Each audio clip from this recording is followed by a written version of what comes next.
Hei, ti'n iawn? I was like, yeah, na ma'n iawn.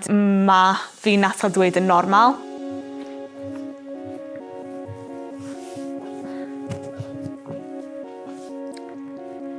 Fy enw i yw Cadi Davage a dwi yn atal dweud.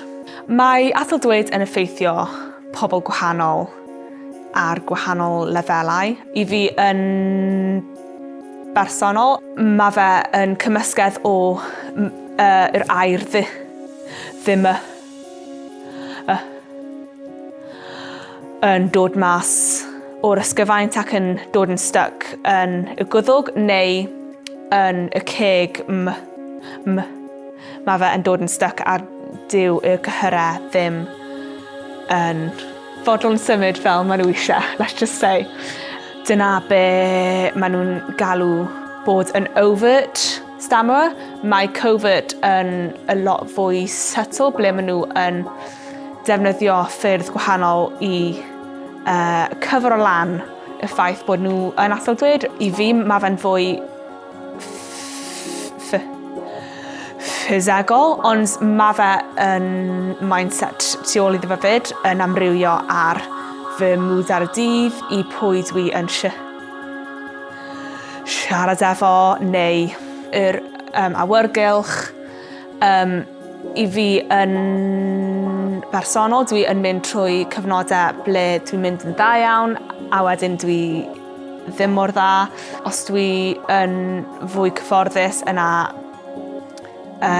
byddwn ni yn atal dweud llai a mae yr awyrgylch yn fwy hamddenol, ond os dwi yn siarad o flaen grŵp o bobl yna, mae y sylw i gyd arno ti ac mae y stress ychwanegol yn arwain chi i gorfeddwl yn fwy ac felly mae popeth yn dael o lan i 11 os chi eisiau. Fel arddegwr ifanc es i elusen preifat yn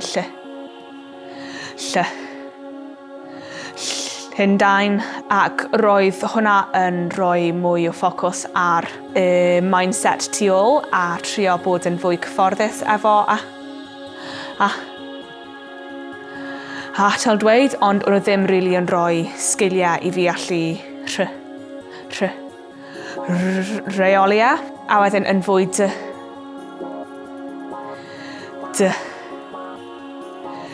diweddar, dwi wedi ymuno â program o'r enw Maguire program. Y prif peth am Maguire program yw bod e ddim am esgus bod ti ddim yn atal dweud neu overcome y ffaith bod ti yn atal dweud, ond ffocysu yn fwy ar sut i ddelio gyda atal dweud on a day-to-day basis. Rai o'r technegau dwi wedi dysgu sydd yn helpu i fi yw, rifin i fi yw be maen nhw'n galw coastal breathing, sef ffordd arbennig o anadlu. Dyna pam dwi'n gwneud hyn i allu teimlo fy ysgyfaint. Rhif 2 yw block release. Os dwi'n teimlo bod fi yn teimlo tensiwn yn fy ysgyfaint neu yn fy ngheg, yna dwi'n gadael yr air i gyd i fynd. Cymryd anadl arall a dechrau eto fel dwi'n gwneud nawr. Rhif 3 yw deep in the chest, sef dwi'n cymryd yr anadl ac yn siarad yn ddwfn yn yr ysgyfaint fel hyn. A rhif 4 hit and hold, sef dal y sŵn cynta mas, fel hyn, I bron rhedeg mewn ie. Mae fe yn cymryd lot fawr o ymarfer o flaen y drych sydd yn od I ddechrau, ond chi yn dod I arfer y ge.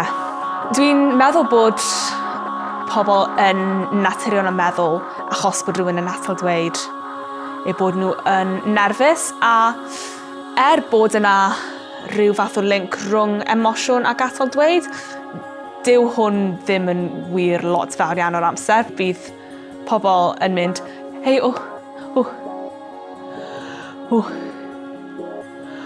ti'n iawn? And I was like, yeah, na ma'n iawn.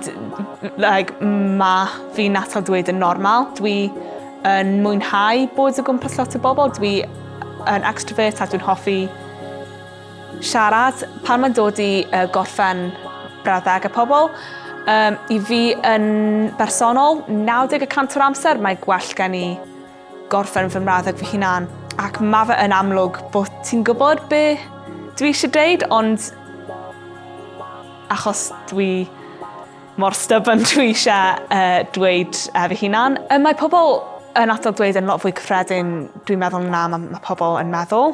Dwi yn gwybod I lot o bobl sydd yn atal dweud ac yn enwedig I pobl sydd ddim wedi mynd am help. Mae ei atal dweud yn dal nhw'n ôl lot mewn perthnasau neu mewn swydd. Dwi yn bersonol yn trio ddim gadael fy atal dweud I stopio fi rhag wneud be dwi eisiau wneud, ond yn aml iawn it's easier said than done.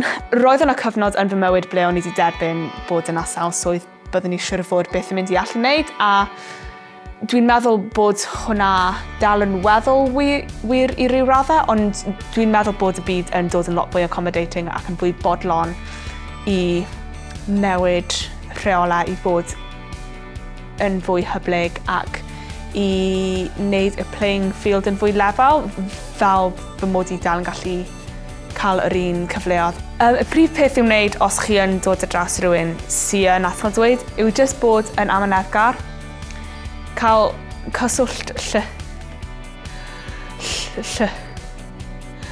llygaid da ac I ddangos eu bod chi yn gwrando ac yn dangos diddordeb efo be maen nhw'n dweud.